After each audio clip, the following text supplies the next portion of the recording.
guys, my name is Bethany Atazadeh and I am the author of Evelyn's Number. Today we're going to talk about beta readers. This topic is so important to me and I tend to get super detailed, so I've broken it up into 3 different parts. Today we're going to talk about why you need beta readers, what you can expect from them, how to find them, and how to form your group. The second video will be all about how to work with your beta readers once you have them and my particular process. And the final third video will be all about what do you do with their feedback once you have it. So let's start with the first question. Number 1, what is a beta reader?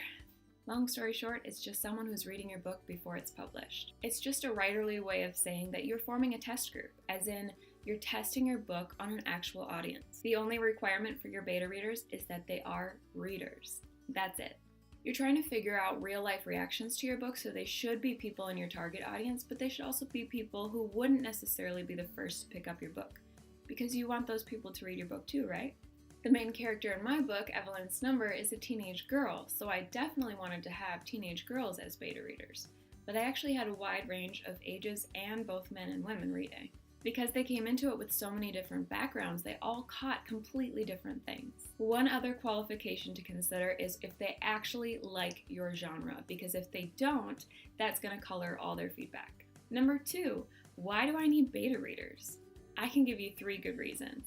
First, writing is subjective. Everyone's going to have different opinions, but beta readers can help you find where people agree and give you a general idea of how your readers will react. A large group of beta readers can help you figure out if things actually need to be changed or if it's just one person's opinion. Second, they are fresh eyes on your story. I can't tell you how many plot holes my beta readers found, and I just burst out laughing like, how did I miss that? You get so close to your story, all those hours of writing and editing, taking things out, adding them in, taking them out again, that you forget what actually made it out of your head and onto the page. And third, beta readers will save you a lot of money on developmental edits later. Beta readers are free. You could pay an editor to tell you that the middle drags and chapter whatever probably should just be removed, or you could let your beta readers tell you that for free. They are definitely not taking the place of your editor, but they are bumping your writing up so many levels, and you won't have to pay for those more comprehensive edits. Okay, number 3, how do I get beta readers? Like, seriously, how? Like, where are they?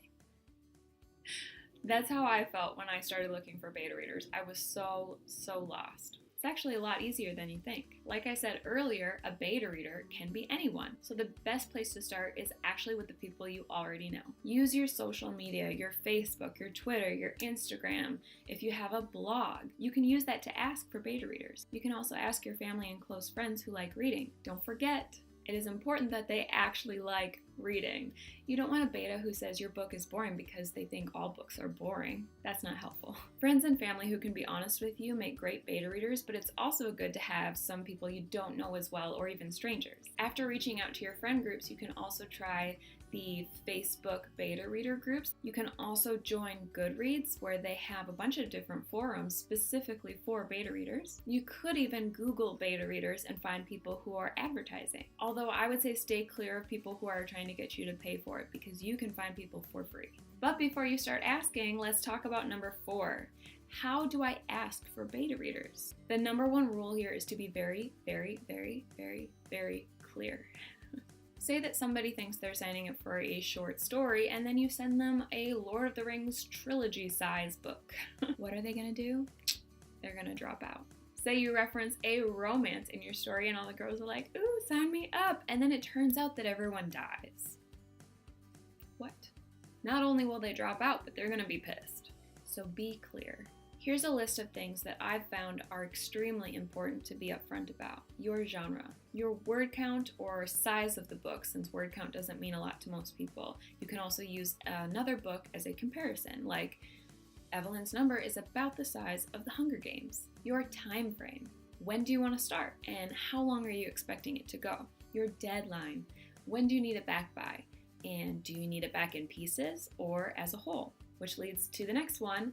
How will you be sending it, in pieces or as a whole? Your expectations. What are you expecting your beta readers to do? Do you want them to proofread, or are you wanting them for grammar, or are you in the developmental stage and you do not want grammar at all, you want them to read through and then give their feedback at the end. Typically, when we talk betas, we are talking about enlisting them for the developmental read-through. Finally, and probably most importantly, include a sample of your story. Usually this is just the first 1 to 2 chapters. This is yet another fail-safe to weed out people who might just drop out on you later if they don't like your style. It can also be the deciding factor for a lot of people who want to sign up, but they're not quite sure what they're signing up for, and getting that little glimpse of your story will help them decide. Since you're typically posting online and it's difficult to put up a Word document or piece of Scrivener online, I'd actually recommend using Google Docs. I've never used Google Docs before or since, but I found that it was very easy for me personally to put the first 2 chapters into a Google Doc and then include the link on my social media. Let's talk about a fear that people have really quick about someone stealing your work. In the US, if you write something, it is immediately copyrighted. It is yours. You can definitely look up some copyright guidelines and also include that information in your request so it's very clear, but honestly, very few people would do that, and if anyone did, they're only getting the first 2 chapters. They're not getting your whole book. If you're really stressed about it, you could even put the copyright information in the Google Docs before your story begins. Do what you need to do to feel comfortable, but get past that fear because you need beta readers. So let's say, for example, that I'm requesting beta readers for Pearl's Number. I would post something like this. Here's an example of my first beta reader request for Evelyn's Number back in 2017. I ended up with a group of about 35 beta readers, which was crazy and a little bit overwhelming. But you can see here the things that I managed to do right the first time. I also did technically have a beta reader group at the end for proofreading, but I only asked 4 people to do that. Here is the request that I put out in 2018 for Pearl's Number. This time I used Instagram because I've gotten to know a ton of awesome people there, and it's also become my main author platform. I learned to be a lot more specific about what I need, as you can see. And you'll notice that I did not include any chapters this time around, since people should have a good idea of my writing style at this point from the first book in the series, Evelyn's Number. Okay, let's talk about the final question, which is the trickiest because it's pretty subjective. Number 5, how many beta readers do I actually need? The short answer is it's up to you. You could do groups as small as 4 or 5, or as big as, say, 30 people. I probably wouldn't go past 30. Speaking from experience, that was pretty intense. You could do the beta process once, or you could do it as many times as you want. Although I would recommend that if you do it multiple times, you use different beta readers each time. It's hard for people to be impartial after they've read it already. So let's talk about a few things that might influence your decision on how many beta readers you think you should have. First, people tend to drop out. Because of this, I always recommend to have about 2 to 5 people more than you actually want to have. Even if you're super clear, some people might still not quite realize what they signed up for. They might realize they didn't have as much time as they thought. Or if you're like me and your first time asking wasn't quite as clear as it should have been, you might get people who drop out because, they actually did want to do grammar edits and that's not what you're looking for. Whatever the case may be, expect that you might lose a few beta readers, and that's totally normal. It's okay, just let them go. Another thing to consider is that not everyone's feedback will be helpful, unfortunately. For example, say you have 5 beta readers, but only 2 of them are actually giving you detailed feedback. The third one's just not answering you on time, and you're not really sure if they're going to keep up. The 4th one just answers, "It's all right," to every question. And the 5th is incommunicado, you can't reach them at all. Now you technically have 5 still, they didn't drop out, but you're really down to 2. And that's not a large enough test group. You really need a good test size to get a true feel for what your general audience would think, which leads to the 3rd thing I would consider.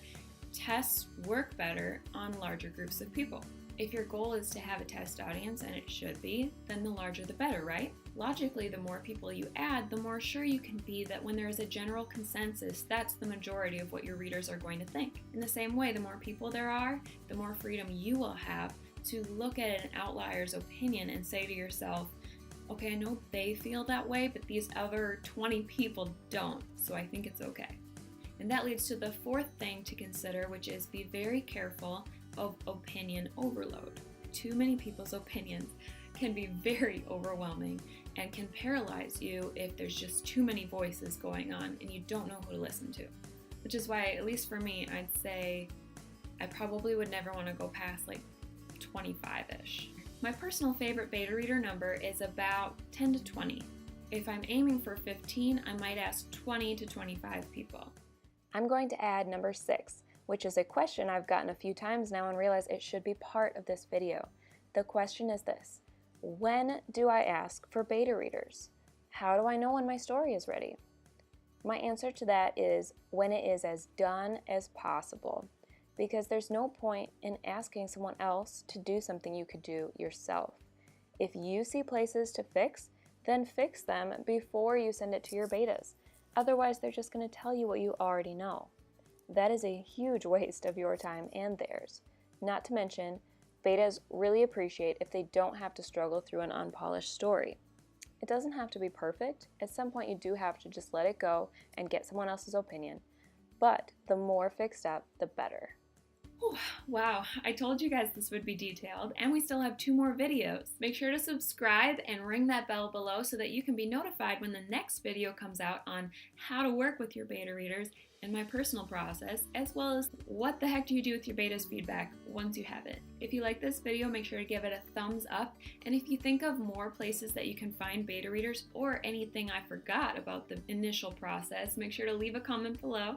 Thanks for watching, guys, and I'll talk to you again soon. Bye!